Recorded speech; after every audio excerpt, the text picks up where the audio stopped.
মা ছেলে দুজন মিলে আজকে কোথায় গিয়েছিলাম আর কেন গিয়েছিলাম সেটাই আজকে আপনাদের সাথে শেয়ার করব। সো হ্যালো এভরিওয়ান, আসসালামু আলাইকুম, welcome to my page Nusrat Preeti's. তো ফার্স্টেই আমি বলে দেই আমার ভয়েসটা আজকে একটু অন্যরকম শোনা যেতে পারে, কারণ আমি একটু সিক কয়েকদিন যাবত।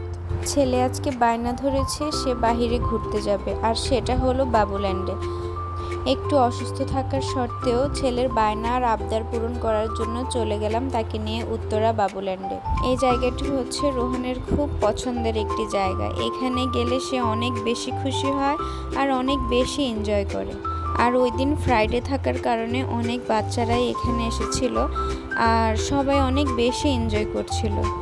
আর রোহান তো সেদিন ওখানে গিয়ে অনেকগুলো ফ্রেন্ড জোগাড় করে ফেলেছে।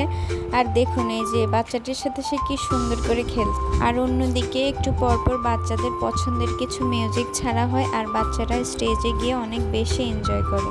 আর বিশেষ করে ঢাকা শহরে বাচ্চাদের খেলার প্লেস খুব কম, তাই এই জায়গাটা বাচ্চাদের জন্য খুব বেস্ট একটা জায়গা। এখানে বাচ্চারা নিজেদের মতো করে অনেক বেশি এনজয় করতে পারে। আর ওইদিকে দেখছেন বাচ্চারা অনেক সুন্দর করে নাচ।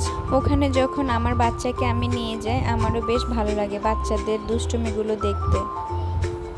আর বাবুল্যান্ডে বেবি টিকিট প্রাইস হচ্ছে 400 টাকা আর গার্জিয়ানের টিকিট প্রাইস হচ্ছে 173 টাকা। আর ওনাদের টাইম হচ্ছে 2 ঘন্টা। তো পার্সোনালি এই 2 ঘন্টা আমার বেবি অনেক বেশি এনজয় করে আর অনেক বেশি খুশি হয়। আপনারা চাইলে আপনাদের বেবিকে নিয়ে যেতে পারেন, আশা করি অনেক বেশি এনজয় করবে আর অনেক বেশি খুশি হবে। আর আমার বাচ্চা তো একবার গেলে বারবারই যেতে চায়। আর এদিকে বাচ্চাগুলো এত সুন্দর করে নাচছে, তাই আমি একটু ভিডিও করে নিলাম। আশা করি আজকের ভিডিওটি আপনাদের কাছে ভালো লাগবে। ভিডিওটি যদি ভালো লেগে থাকে অবশ্যই পেজের পাশে থাকবেন। ধন্যবাদ সবাইকে।